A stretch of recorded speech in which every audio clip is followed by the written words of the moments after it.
Are you a small business owner that loves God, family, country, and capitalism? If so, we're going to go through a little brief teaching that hopefully will change your life for the rest of your life. I'm going to challenge you to think differently about money and success and the way to crush it for your family, change your family tree.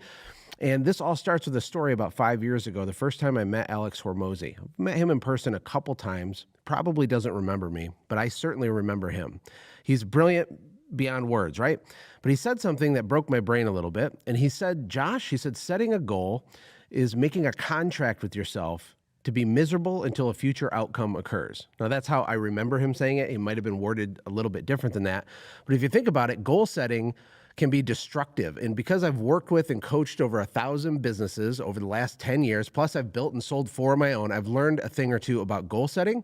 And this is probably something you haven't heard before, and I think it'll help you. So let's get into it. Stop setting goals and do this instead. What does it mean? Well, it means we're going to set derivative goals, and I'll explain what that means in a second. But back to Alex, think about this. When you set a target for yourself, people do this one of 2 ways wrong. They either think too small or they think too big. It's very difficult for a newbie or someone that hasn't achieved a lot of success to even accurately set goals.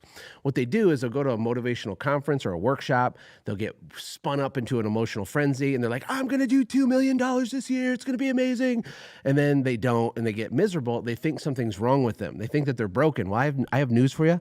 You're not broken. You don't need to be fixed. You just might need to rethink the way that you look at goal setting, and I think this will help you. There's a great book. I can't remember the guy's name that wrote it. It's going to kill me. As soon as I end this recording, I'll remember, but it's called Atomic Habits. Atomic Habits, fantastic book. Go give him all your money and read the book. But there's a story in there about weight loss. And for me, I've struggled with my weight up and down my entire adult life. Now, when I was in high school, I'd eat Burger King for lunch and I looked jacked and I played football and it was all good. My mom told me, Josh, you got to eat good, but I didn't want to, right? The truth is that with my weight, I never had an information problem. I had a behavior problem. And, all of us have different things that we struggle with. And for you, it might be making money. For me, that's not that hard for me anymore. I've kind of broken through. The next target is my weight. And in this book, Atomic Habits, he talks about how you should set the goal not to go to the gym. The goal should be to get in your car. He said, imagine if the night before you packed your gym bag, you put it in the passenger seat of your car, and then you went and you sat in the car. It's 7 a.m., your eyes are still tired, right? You got your shoes on, you're in the car, and if you want to, you can go back in the house and go to bed. You probably won't, though, because the hard part's already done. And so this is what this idea of derivative goal setting means. It means the goal isn't to work out. The goal is to get in your car next to your gym bag at 7 a.m. And this applies to our business and our family and everywhere, right? And so I want you to keep that in the back of your mind as we talk about this. So last summer, I wanted to lose 35 pounds. I am a towering 5'10", okay? I might be shaped like a soup can, but that's okay, right?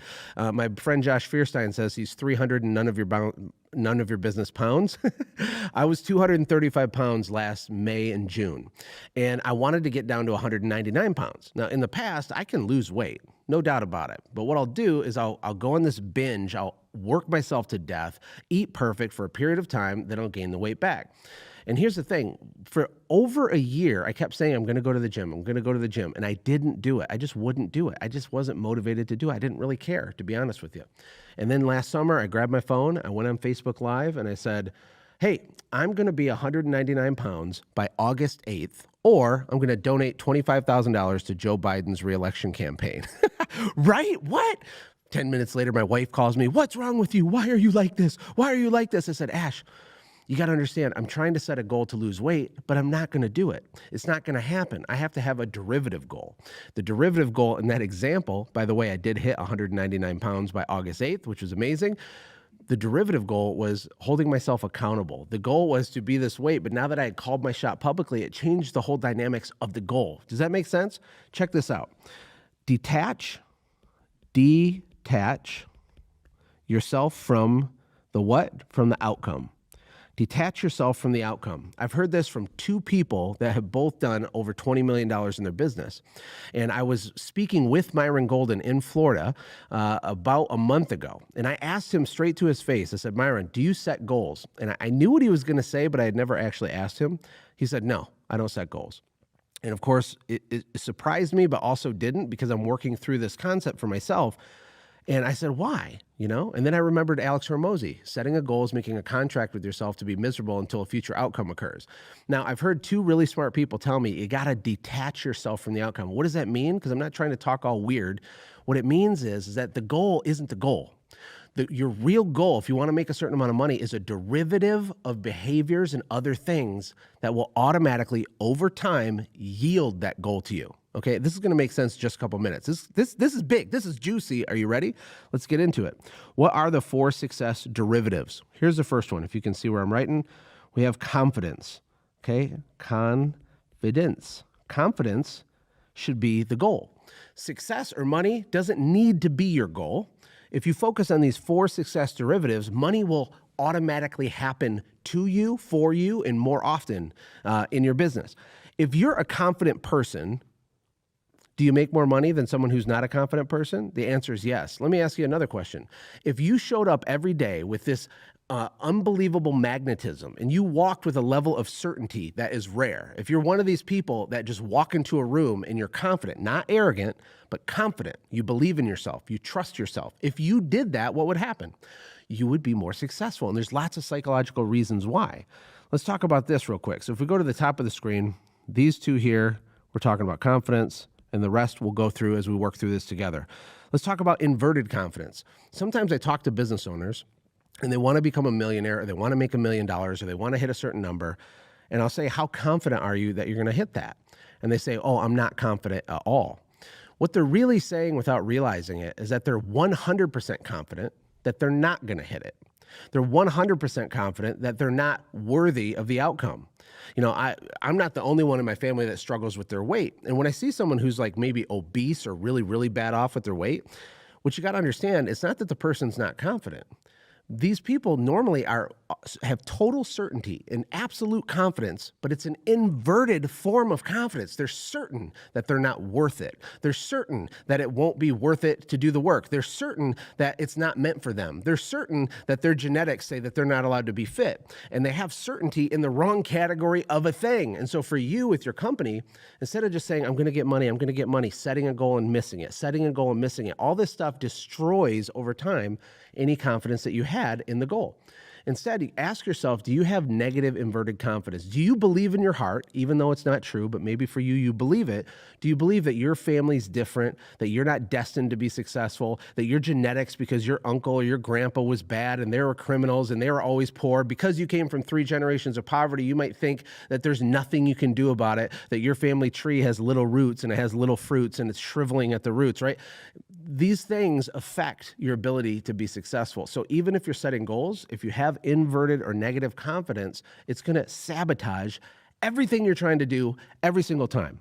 The next thing about confidence that's important is if you want to increase the amount of confidence you have in a positive way, you need reps, you need volume. The word confidence means to confide in yourself. It means to trust yourself. When you break trust with yourself, you destroy positive confidence. That's what happens. If you say, I'm going to get up tomorrow at 6 a.m. and work out, and you don't, well, not only do you not work out, but you've broken confidence. You see, this is why I'm not a huge fan of affirmations. Affirmations can be good, but when you're standing in front of the mirror saying fake, untrue things to yourself, you know that it's not really true, okay? So that doesn't increase your confidence. Real confidence comes from evidence that you've honored the word you kept to yourself. So when it comes to money, is the goal really to go make a bunch of money, or is it to become trustworthy to your own self? Because when you stack trustworthiness to yourself over a big enough time horizon, your confidence increases. You show up in the world different, and making money and being successful is easier. Okay, let's go to the next one. The next success derivative is, let's see the order I want to do this in. We have confidence, clarity, community. We have consistency. Okay, consistency. I don't know how to spell consistency. Hopefully that's right. You can still be successful and be a bad speller for all my people out there.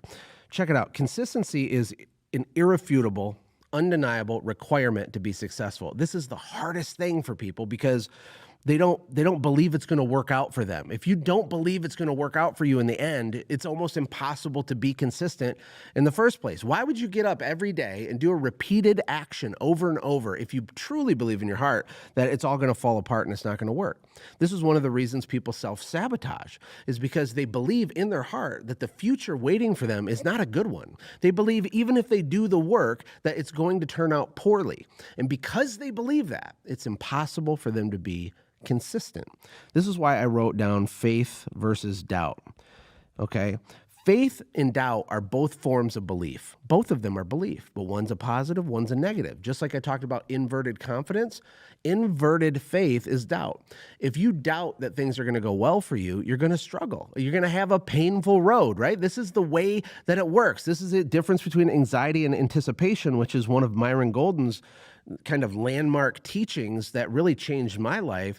Is anxiety. When you feel anxiety, what's happening is you are wasting your present energy on a future undesirable outcome. You're literally burning actual real calories now, fantasizing about a negative bad thing that's going to happen in the future. When you do that, how in the world can you be consistent? How can you show up and chop the wood when you feel the feelings of anxiety? You can't. You can for a little while using willpower only, but you're never going to have any internal fire to keep going. You're not going to have that driver to push you when it's hard and you don't want to do it. The opposite of anxiety, though, is anticipation. Anticipation is when you get new, fresh, now energy because you're fantasizing and thinking about a desirable future outcome. Let me ask you, are you the one that's going to break your family tree? Are you the one that's going to fix the generational curses on your family? Are you the one that's going to be financially successful finally because of a lineage of alcoholism and laziness and whatever the case is for you and your story? If you are, don't try to get money. Try to have confidence and try to have anticipation. Start daydreaming about what life is going to be like after the outcome happens. Just like with Atomic Habits, where the goal is not to go to the gym, is to get in the car. Your goal is to increase your confidence by honoring your word to yourself and to increase your anticipation by daydreaming about positive future things. This is not the same thing as woo-woo, name it, claim it. If I believe it, it'll happen. No, this is thinking, what would life look like if I had $1 million in the bank instead of what I have now in the bank? What would I do? How would I behave? How would that change our family dynamic? What could I do with my children? How could I invest in my marriage? Where could we travel and what would we invest into? How could we be charitable? How could we become philanthropic? And you think about these things because what will happen is it creates anticipation in you. And when you have anticipation, you move like a rocket ship and you run through walls and it's easier to be consistent. Let's go to the third one. We have confidence. We have consistency, and then we have clarity. Clarity is a requirement that almost no small business owner has. Sometimes they think they have clarity. I talk to people and I say, what do you want?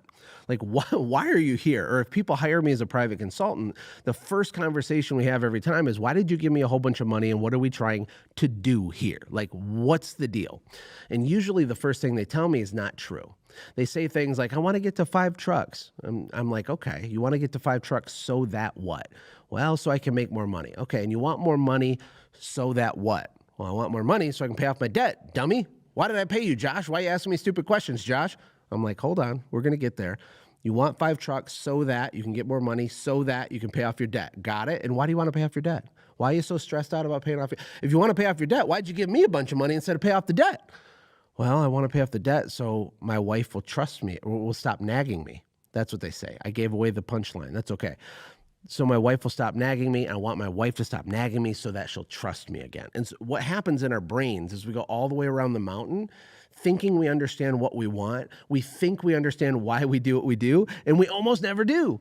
And so here's a way to get more clarity, okay? Here's 2 ideas. Number 1, you need to decide things, not try things. You need to stop trying to do things. You need to start doing things. Perfection is not required, but action is required because you want to know why? Action creates clarity. Action manufactures clarity. It literally creates it.